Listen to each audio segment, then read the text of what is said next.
The NFL Draft is less than a month away, and on this edition of Seattle Seahawks Today, we are going to bring you a brand new Seahawks Mock Draft, all 7 rounds. It is our 4th edition, and it is our first mock draft since the first wave of free agency, along with the trades that gave Seattle additional picks that put them at 10 total. We will go over every single pick for the Hawks, and I'll give you my analysis on those selections coming up here on this edition of Seattle Seahawks Today. Tyler Jones, your fearless leader, here with you. Thanks for joining us. I got a question for the 12s. Before we get any further in today's show, let's kind of test your Seahawks knowledge. I want to know, who is your favorite Seahawks draft pick of all time? No wrong answers here. I'm very curious. Who comes to mind if you had to pick one name? Give me the year and everything, what you like about them. Spam them in the comment section of who that is, and we'll get started with today's show. So, to set the scene of how this works, I went into the Pro Football Focus Draft Simulator, and I made all 7-round selections for the Seattle Seahawks. The simulator made the picks for the other 31 teams. There's no trades today, but we will reveal my selections and the hand I was dealt in just a moment. But let's go ahead and kind of look at the offseason outlook for Seattle heading into this draft. And this is year number 2 of Mike Macdonald's tenure in Seattle with the Hawks as their head coach. The Seahawks currently have about $36 million in cap space, according to the folks at overthecap.com. And although they have made some big moves in free agency, there's still some obvious needs that they have to address in the coming weeks ahead, from the offensive tackle spot to the interior of the offensive line, edge, receiver, defensive line, corner, linebacker, and the tight end position. We will do what we can to try to cover them all here on today's show. The draft picks, the updated order for the Hawks includes a first-round pick at 18, a second-round pick at 50, and then another second-round pick at 52. And then you have 2 third-round picks, one at 82 and another at 92 as well. And that makes for 5 picks in the top 100. Then you go to the 4th round, and you have a pick at 137, a 5th-round pick at 172, and another 5th-round pick at 175. And then you wrap up the draft with a 6th-round pick at 185 and a 7th-round pick at 234. So, without further ado, let's go ahead and jump right in to this mock draft. The last 5 picks that the simulator selected for the other teams: linebacker Jihad Campbell from Alabama. He goes to the Dolphins at 13. Edge rusher Shamar Stewart from Texas A&M goes to the Colts at 14. Wide receiver Matthew Golden, who a lot of people are projecting to Seattle at 18. He goes a bit earlier at 15 to the Atlanta Falcons. While Mikael Williams, the edge rusher from Georgia, he goes to Arizona at 16. And then Jalen Walker, the linebacker from Georgia, goes to Cincinnati at 17. So who is still on the board when Seattle picks at 18? Here's a look at some of the best available. They include Kelvin Banks, the offensive lineman from Texas, Kenneth Grant, the defensive tackle from Michigan, Mike Green, who has seen his stock skyrocket, the star edge rusher from Marshall, Malachi Starks, the safety from Georgia, and then Walter Nolan, the defensive tackle from Ole Miss. So here we go, folks. Dun, dun, dun, dun, dun, dun, dun, dun, dun. With the 18th overall pick of the 2025 NFL Draft, the Seattle Seahawks select Kelvin Banks Jr., offensive tackle from the University of Texas. Let's tell you more about the pick of Kelvin Banks Jr. and why I selected him for Seattle. Kelvin Banks was one of the best offensive linemen in all of college football in 2024, winning the Outland, the Lombardi, and the Jacobs Blocking Trophy. He was a unanimous All-American and a first-team All-SEC selection in 2024, and was a part of a Texas team that went to the college football playoff semifinals and did a really good job protecting Quinn Ewers and really just dominating at the line of scrimmage for much of last season. And if you look at the grades, Kelvin Banks did it all. His overall grade was solid with an 86, a pass block grade near 90, a run block grade of 81, only allowed 1 sack, got called for 7 penalties. And then you take it a step further and look at the stat lines. They include just 2 hits allowed, along with 7 hurries, 7 penalties, with that overall grade of 86. There are questions about Kelvin Banks. Is he a guard? Is he a tackle at the next level? Will he have to transition from guard to tackle at some point? I'll find a way to get a spot for Kelvin Banks one way or the other. He's got smooth footwork. He's very patient, and he has trust in space. He has the desired agility out of his stance. He is consistent in the initial point of attack. There are times, though, he leans a bit too much in pass pro. That'll be something he needs to work on there. So, what do you think about Kelvin Banks? My first pick for Seattle here. You got 2 options. You can type S for select, P for pass. Weigh in our pin comment today. Let us know what you think. You might get an ad break while the ad's playing. Get your votes in and tell me which way you lean. We go to the second round now, our first of 2 second-round picks. And at 50th overall, we're going to go corner with Maxwell Harrison out of the University of Kentucky. A 2-time second-team All-SEC selection. A lot of folks think this guy's going to go in the first round. He slipped to us, couldn't pass on the opportunity to bring him in to Seattle. He tied for the University of Kentucky school record for most career interception return touchdowns with 3 in his career.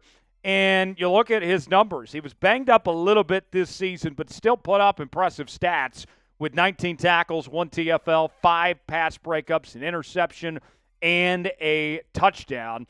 In 2023, he accounted for 68 tackles, 2 TFLs, 11 pass breakups, 5 total interceptions, along with 2 touchdowns in a full sample size of 13 games that he played in that season in 2023, and it was a very good career for him there with the Wildcats. His coverage stats last season only allowed about 262 yards, a QB rating that I can live with at a 78.2, along with those 5 pass breakups, and his scouting report is pretty impressive as well. Long arms and good size, very important for that position. He is a press defender. He's got great vision, unlike me, and he is very aware on the football field. He is an opportunistic player as well. He looks for opportunities to thrive and make plays. He's a baller, folks.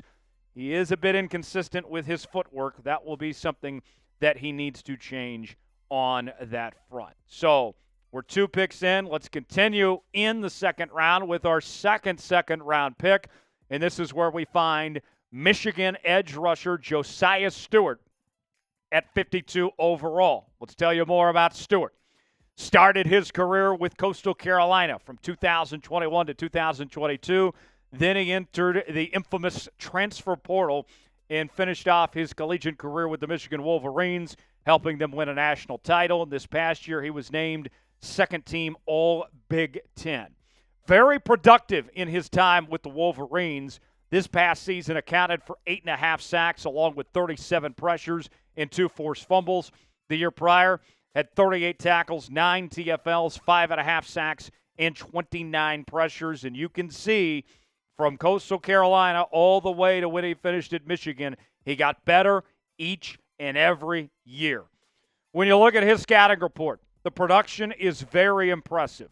I can't believe I'm saying this about another man, but he's got good get-off and bursts that he brings to the table. He's got natural leverage. He just does it so fluidly in that sense. He's got a solid rip move, but he does lack a bit of size and length that he'll have to overcome at the next level. So, with these 2 second-round choices that we made, if you had to pick one, which one would you go with? Would you rather select Maxwell Harrison or Josiah Stewart? Type MH for Maxwell Harrison. Type JS for Josiah Stewart. Chime in the comment section. Pick one that you rather have. Seahawks Today is all over your Seattle Seahawks each and every day here on the channel as we continue to bring you our daily news and rumors, sometimes 2 and 3 videos a day. live shows each and every week on Mondays and Wednesdays. We're also bringing you up-to-the-minute breaking news. Anytime something happens, we're the first to jump on and talk about it here on the channel. And we are ramping things up over the next few weeks in the lead-up to the 2025 NFL Draft. We're going to be live for the draft as well. Subscribe now for free. Let's get at least 20 subs off today's video. Make sure all your friends subscribe as well and turn on notifications. That way, they're the first to know when we have new content here on the channel. Subscribe now for free, youtube.com/Seahawks TV, and we'll appreciate you for doing so. We move ahead to the 82nd overall pick in the third round, and we're getting more help on the offensive line by the way of Georgia center Jared Wilson. Let's tell you more about Jared Wilson, a second-team All-Southeastern Conference selection in 2024, played his entire career with the Georgia Bulldogs. And the comparison that he's getting, I would be thrilled if this turns out to be the case for getting him in the third round. J.C. Tretter, who had a really good run in the National Football League. If he's J.C. 2.0, then Seattle found a good one here in the third round in Jared Wilson. And you look at the numbers of what he was able to put together. His grades last season were solid. Overall, near 80. Pass blocking was his strength with an 84.9, but he was still solid in run blocking with a 76.0 grade. Didn't allow a single sack in 810 snaps. He did get called for 3 penalties. More on his statistics. Gave up just 1 hit and 5 hurries, along with 3 penalties a season ago for Jared Wilson there. Let's go over his scouting report now. It includes the following. He has a stiff punch, good initial quickness, which is very good for the center position to get off the ball and get on the line quick. He creates quick leverage as well. He has impressive processing skills, a very high football IQ, which is what you want to see, what you want to talk about from your starting center. But he does have middling arm length. So that is a drawback of his and would be a reason why that he's not expected to go till the third round.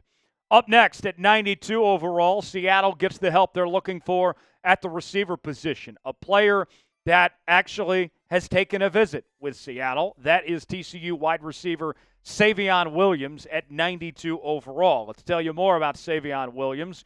One of the more intriguing prospects of this year's draft class. He is being talked about a whole lot more as of late. Played his entire career with the TCU Horned Frogs and was named a Big 12 honorable mention member in 2024. Drawing comparisons to Chase Claypool. When I hear that, I hope it's the earlier version of Chase Claypool, not the guy we saw the last couple of seasons. Chase Claypool started his career fine, but things kind of went downhill pretty fast after he left the Pittsburgh Steelers. Production, I would have liked to see more, in all honesty, from Savion Williams there at TCU.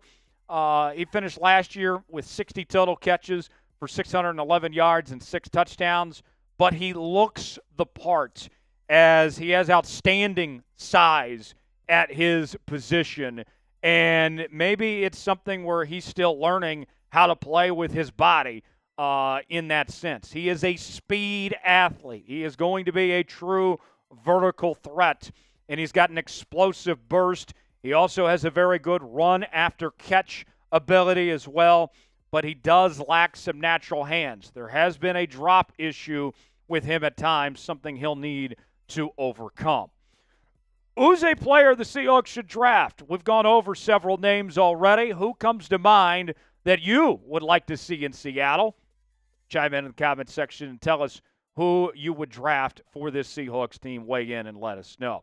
Got a great deal for Seahawks fans. Cooper Kupp jerseys are on sale now with free shipping at chatsports.com/Kupp. And I got to tell you, we're excited about having Cooper Kupp here in Seattle. And what better way to support the home state kid than wearing his jersey all summer long, my friends. We got his jersey as well as other Seahawks merchandise, including Sam Darnold jerseys, available now at chatsports.com/Kupp. The link is in the comments and description of today's video. Get yours today. That's chatsports.com/Kupp. A lot of talk about Seattle drafting a quarterback, even with the signing of Sam Darnold, trying to find a young quarterback to potentially develop. And at 137, I think we found some incredible value going with another Texas Longhorn, this one being Quinn Ewers. Quinn Ewers, much talked about when he was coming out of high school as one of the highest rated recruits ever, as 24/7 Sports gave him a perfect rating. They had not done that for a quarterback since a guy by the name of Vince Young, who also went to the University of Texas. And he actually graduated high school early. That way he could get the bag at Ohio State, get that NIL money.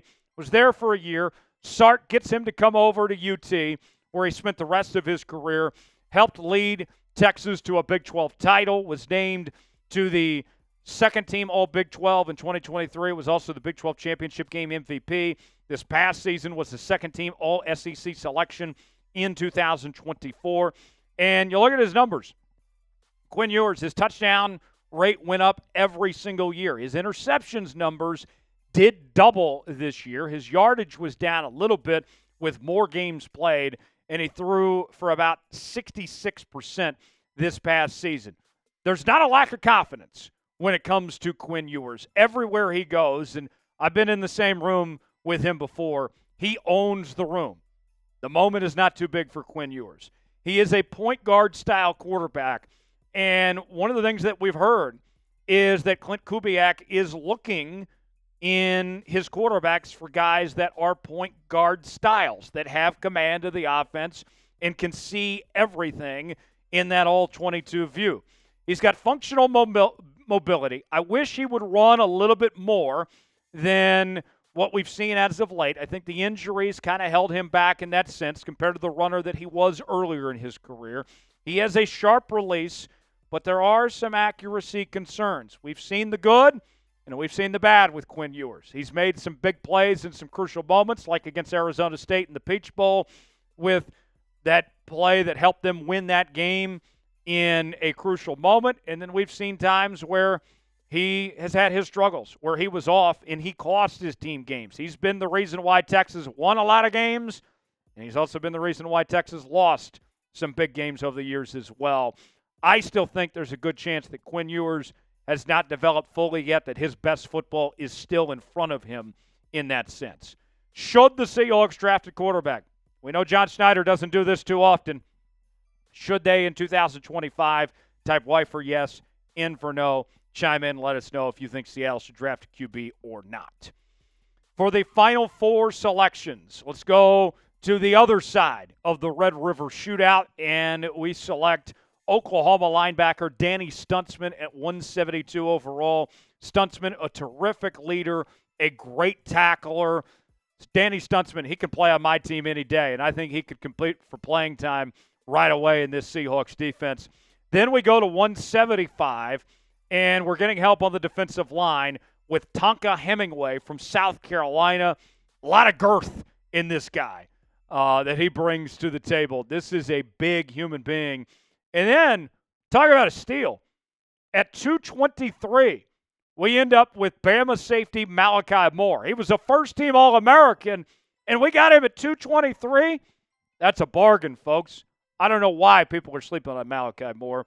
And then another sleeper within the same conference in the SEC.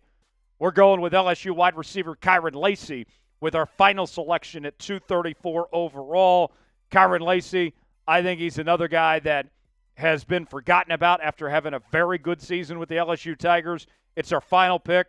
We're going best available. I can't pass up on an opportunity to give Kyron Lacy a shot here. So, that is my mock draft. How did I do? I think I did a pretty good job, if you say so myself. Grade it for me, A, B, C, D, or F. I'll give you my grade coming up in just a moment, but want to hear from you first. Anything less than an A, and you are a certified hater. This is a complete draft. We checked off almost every box except the tight end position. But when I was going through this mock draft, most of the tight ends that were available were blocking tight ends. I don't need a blocking tight end. I need a pass catcher. So that's why we went the route we did. Otherwise, I think that we did a really good job of capitalizing on both talent and needs addressed. If this is what the end result is for Seattle of what they end up drafting, I think the 12 should be thrilled by this. I think I did a hell of a job. And you all should be satisfied. And if John Schneider does this, I will give him a round of applause if he follows this mock draft that I've come up with. Let's recap our mock draft one more time for you before we get out of here. Kelvin Banks was our first-round pick at 18 overall, the offensive tackle from Texas. At 50, we went with Maxwell Harrison, the corner from Kentucky. At 52, also in the second round, we went with Josiah Stewart, the edge rusher from Michigan. At 82, we went with Jared Wilson, the center from Georgia. At 92, we got our receiver, ended up snagging TCU wideout Savion Williams with that pick. Then at 137, we grabbed up another Longhorn, Texas QB Quinn Ewers.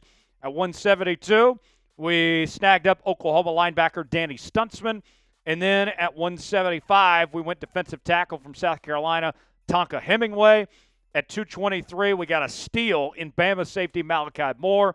And then we rounded out the draft at 234 with LSU wide receiver Kyron Lacey. Appreciate you joining us here on this edition of Seattle Seahawks Today. I know this was a long video, folks. If you made it to the very end, that means you're a real one. That means you're a real 12 Seahawks fan. Spam 12 in the comment section. I'm Tyler Jones. Thanks for joining us. We'll see you next time.